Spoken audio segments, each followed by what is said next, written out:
Hello everyone, this is Govind Singh Negi and welcome to my channel Economics with Govind sir. So student, this is the fifth part of Indian economy on the eve of independence. We have already discussed the four part and this is the last parts of the Indian economy chapter number 1 of class 12th. तो ये हमारा video में हम बताएंगे आपको कि what are the positive contribution of the British rule. अभी तक हमने आपको बताया 1947 से पहले तक ब्रिटिश पीरियड कैसा रहता था। आपको सबको पता है कि britisher rule at least 200 years in India. ब्रिटिशरों ने लगभग इंडिया में 200 साल के आसपास राज कर रखा था।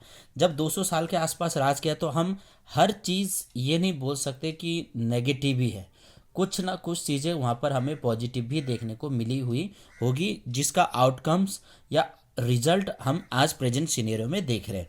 तो एग्ज़ाम में कभी कभी पूछ लिया जाता है कि what are the positive contribution, क्या क्या पॉजिटिव है।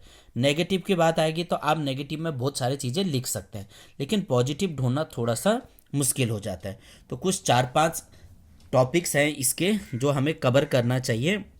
That is first one is that is a effective administration policy. Effective administrative setup. जो ब्रिटिशर थे, ब्रिटिशर से ही हमें पता चला कि कैसे करके प्रशासन करना चाहिए। जो आज हमारा प्रशासन चल रहा है, देश वगैरह चल रहा है, इसकी जो नींव रखी थी ब्रिटिशरों ने बता रखा था कि क्या क्या पॉलिसी वगैरह बनाना चाहिए, क्या क्या ऑफिस वगैरह बनाना चाहिए, कहाँ रिकॉर्ड वगैरह रखना चाहिए, पॉलिटिशियन का क्या रोल होता है, उसका जुडिशरी का क्या रोल होता है। इन सब के बारे में जो हमें बताया, पॉजिटिव पॉइंट हमें कहाँ से मिला था, वो ब्रिटिशर के ड्यूरेशन में मिला था। ब्रिटिशर से पहले भी मुगल्स वगैरह भी थे, लेकिन उस टाइम पीरियड पर हमें इफेक्टिव वे पर हमें देखने को नहीं मिला था। Now second one is that is shift to monetary economy. Second one is shift to monetary economy. Monetary economy का मतलब पैसे वाली इकोनॉमी बन चुकी थी। इससे पहले ब्रिटिशर आने से पहले हमारे वहाँ ज़्यादातर जो ट्रेड किया जाता था वो बार्टर सिस्टम के मीडियम से किया जाता था, लेकिन अब जब अंग्रेज वगैरह आए तो अंग्रेजों ने क्या बताया कि पैसों से हमारी इकोनॉमी को चलाया जा सकता है। हमें बार्टर सिस्टम से हम मॉनेटरी इकोनॉमी की ओर शिफ्ट वगैरह हो गए, क्योंकि जो ब्रिटिशर थे वो इंग्लैंड में थे और इंग्लैंड में पैसे वगैरह चलते थे, डॉलर वगैरह चलते थे, रुपया वगैरह चलते थे, लेकिन हमारे यहाँ नहीं चलता था। तो ये अंग्रेजों की एक पॉजिटिव रेस्पॉन्स में आप उसे रख सकते हैं। Third one is check of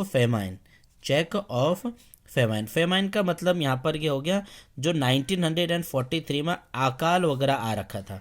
जो 1943 में अकाल वगैरह आ रखा था, सूखा पड़ गया था, तो इनके बारे में हम पहले से भी हल्का फुल्का जान सकते हैं। हमें पता चल सकता है कि कहाँ पर फेमाइन आ सकता है।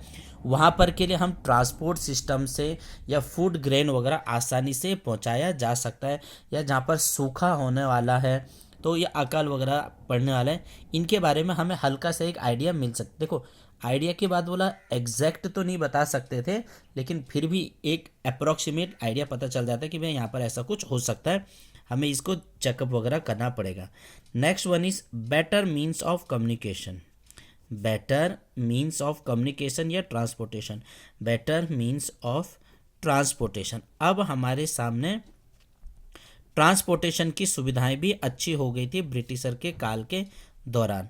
ट्रांसपोर्टेशन का मतलब क्या हुआ कि अब इन्होंने रोड के डेवलपमेंट कर दिया, रेलवे का डेवलपमेंट वगैरह कर दिया।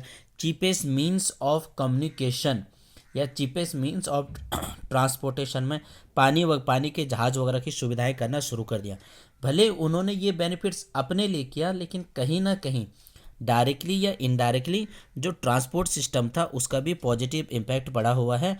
और आज हम देख ही रहे हैं कि क्या क्या इंफ्रास्ट्रक्चर का डेवलपमेंट में क्या क्या रोल देता है transportation system. And the last one is growth in agriculture sector. Growth in agriculture sector. Agriculture sector का मतलब हुआ कि जो इंडिया की इकोनॉमी थी वो एग्रीकल्चरल बेस्ड इकोनॉमी होती थी, हर चीज़ हम खेती बाड़ी वगैरह पर बेस रहते थे। तो ब्रिटिशर वैसे कोई भी ध्यान नहीं देते थे हमारे एग्रीकल्चर का बढ़ावा देने के लिए या एग्रीकल्चर को काफ़ी आगे बढ़ने के लिए, लेकिन उनकी मजबूरी हो रखी थी। उन्होंने एग्रीकल्चर की तरफ थोड़ा फोकस करना था, क्योंकि एग्रीकल्चर से आता है रॉ मटेरियल, और रॉ मटेरियल वो यहाँ से ब्रिटेन भेजेंगे, ब्रिटेन में फिर उसका फिनिश गुड्स बनेगा और फिनिश गुड बन के दोबारा हमारे पास वापस आ जाता था। तो उनकी मजबूरी समझ लो या कुछ भी समझ लो, एग्रीकल्चर सेक्टर का भी हल्का फुल्का डेवलपमेंट किया ब्रिटिशर काल के दौरान। तो एग्जाम में कभी आएगा तो आपने लिखना है कि what are the positive contribution of British rule in India, effective administration setup, shift to monetary economy, check of famine, better means of transportation, growth in agriculture sector. Agriculture sector में उन्होंने हमारे यहाँ पर ग्रोथ वगैरह भी कर रखे थे। अब हम इस चैप्टर को कंप्लीट करते हैं। कुछ कुछ पॉइंट जो आपको इम्पॉर्टेंट डेट्स है याद रखिएगा, यहाँ से हमारे 1 नंबर का भी क्वेश्चन आता है। तो इम्पॉर्टेंट डेट्स जो हम बता रहे हैं वो आपको एक सीक्वेंस में बता रहे हैं, आपको एक सीक्वेंस वगैरह में बता रहे हैं कि कैसे करके कौन कौन सा चीज़ें कहाँ पर हुआ। आप इस चीज़ को थोड़ा सा ज़्यादा फोकस करना। तो सबसे पहले हम बोलेंगे 1757 में एक लड़ाई हुई थी, that is called battle of Plassey. That is battle of Plassey. Plassey का युद्ध हो रखा था, वो चीज़ें हमने सबसे पहले ब्रिटिशर के दौरान में देखा। 1793 में जमींदारी सिस्टम, 1793 में हमने क्या देखा, जमींदारी सिस्टम, जिसे रैयतवाड़ी महलवाड़ी वाला सिस्टम की बात, जमींदारी रैयतवाड़ी महलवाड़ी। थर्ड हमने बोला 1850 में रेलवे का इंट्रोड्यूस किया गया। याद रखिएगा, रेलवेज इंट्रोड्यूस, चलाया नहीं गया लेकिन रेलवे किसके बारे में हुआ, इंट्रोड्यूस के बारे में किया गया।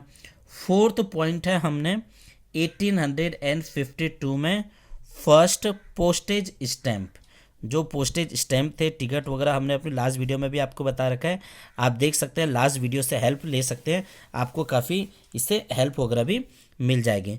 फिफ्थ पॉइंट हमने बोला था 1854 में हमारी फर्स्ट रेलवे चली थी, फर्स्ट रेलवे जो बम्बई टू थानो चली थी, जो बम्बई से थाने के बीच में चली थी, 32 किलोमीटर के आसपास।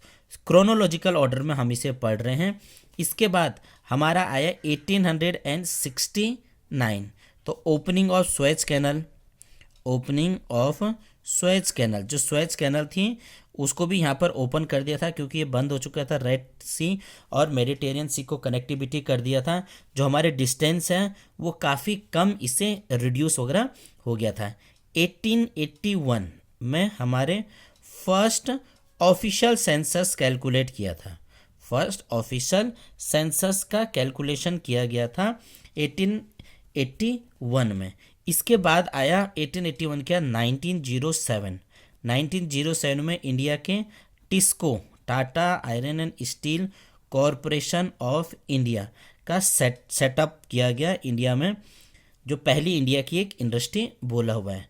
फिर आता है 1921 को हमने बोला हुआ है year of great divide, year of great divide. इसके बाद हम सेकंड फेज पर एंटर कर दिए थे, और 10th नंबर पे हम बता रहे हैं कि 1932 में 1900 में इंडियन एविगेशन का मतलब जहाज वगैरह के भी हल्का सा यहाँ पर स्टार्ट करना शुरू कर दिया था। And the last but not a least 1947 को इंडिया गॉट इंडिपेंडेंस। इंडिया क्या हो गया था, इंडिपेंडेंस हो गया था ब्रिटिशर से, और कंप्लीट इंडिपेंडेंस। तो ये कुछ डेट है जो आपको याद रखनी है, एग्जाम में पूछे जाते हैं डायरेक्ट एमसीक्यू में, आप इनको लिखोगे याद रखोगे तो आपके लिए बेनिफिट्स हो जाएगा। तो that's and from this chapter. इस चैप्टर से मैंने पूरी कोशिश कर रखी है कि हर पोर्शन को टच किया जाए। अगर वीडियो पसंद आती है तो लाइक करना, कहीं पर कोई टॉपिक छूट जाता है तो आप प्लीज़ कमेंट बॉक्स में मैसेज हमें कर सकते हैं। Thank you and good luck.